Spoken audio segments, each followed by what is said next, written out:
কসবা ভারত বাংলাদেশের গুরুত্বপূর্ণ সীমান্ত এলাকা। সীমান্ত এলাকাটিতে দীর্ঘদিন চলছে অবাধ মাদক বাণিজ্য সহ নানা অবৈধ পণ্যের রমরমা বিকিকিনি। মাদকের বিরুদ্ধে কেউ মুখ খুললে তার উপর নামে নির্যাতনের খড়গ, সাথে সাথে গুম করে মেরে ফেলার মতো নানা যন্ত্রণা। আজ বুধবার তেমন এক ঘটনার সাক্ষী বাংলাদেশি সাংবাদিক দিন ইসলাম। মাদকের বিরুদ্ধে নিউজ করায় তাকে আজ অজ্ঞাত স্থানে নিয়ে গিয়ে গুম করার পাশাপাশি মাদক দিয়ে প্রশাসনের হাতে তুলে দেওয়ার চেষ্টা।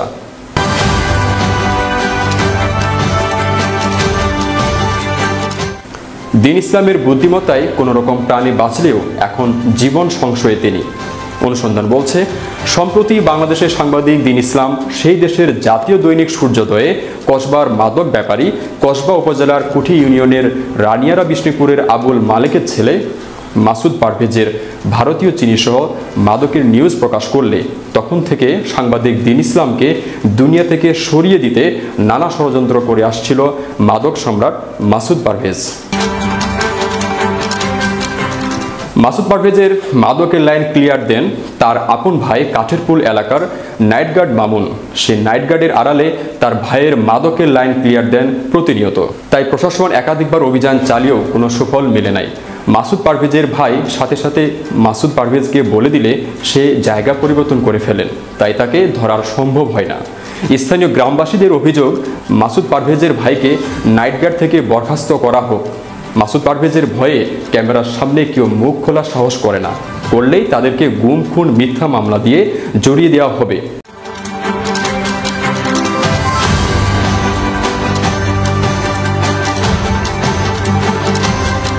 এই ভয় প্রদর্শন করে আসতেছিলেন মাদক সম্রাট মাসুদ পারভেজ। ব্রাহ্মণবাড়িয়া জেলার কসবা উপজেলার কুঠি ইউনিয়নের রানিয়ারা বিষ্ণুপুরের আব্দুল মালেকের ছেলে মাসুদ পারভেজের কাঠের ফুল হাইওয়ে রাস্তা থেকে প্রতিনিয়ত পিকআপে করে প্রাইভেট কারে করে গাঁজা সরবরাহ করে আসছিলেন। বাংলাদেশের বিভিন্ন জায়গায় দীর্ঘদিন যাবৎ তার সাথে চিনি পাচার বাণিজ্যের সাথে জড়িত সরাসরি মাসুদ পারভেজ। পাকিস্তান থেকে ভারত হয়ে বাংলাদেশের আসা অবৈধ রেণুর সাথে মাসুদ পারভেজের সরাসরি সম্পর্কটা রয়েছে।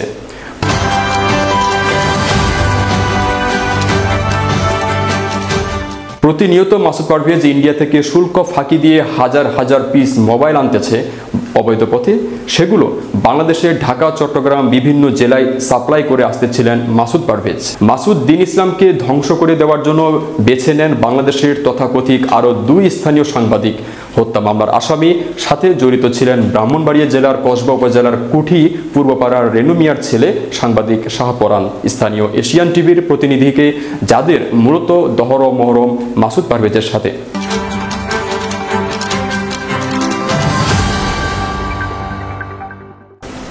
মূলত মাসুদ পারভেজ সাংবাদিক শাহপরানের সহায়তায় আজ সাংবাদিক দিন ইসলামকে গুম করে এরই সাথে ভুয়া সাংবাদিক বলে প্রশাসনে ধরিয়ে দেওয়া সহ মেরে তাকে হত্যা করার চেষ্টা করে। এদিকে সাংবাদিক দিন ইসলামকে গুম ও হত্যার চেষ্টার ঘটনাকে পূর্ব পরিকল্পিত উল্লেখ করে ঘটনার সাথে জড়িতদের আইনের আওতায় এনে কঠোর শাস্তি দাবি করেন দৈনিক সূর্যোদয় কর্তৃপক্ষ। একই সাথে এই ঘটনার সাংবাদিক দিন ইসলাম কসবা থানায় একটি লিখিত অভিযোগ করেছেন বলে জানা যায়। বাংলাদেশের ব্রাহ্মণবাড়িয়া থেকে দিন ইসলাম, দ্য আলটিমেট খবর।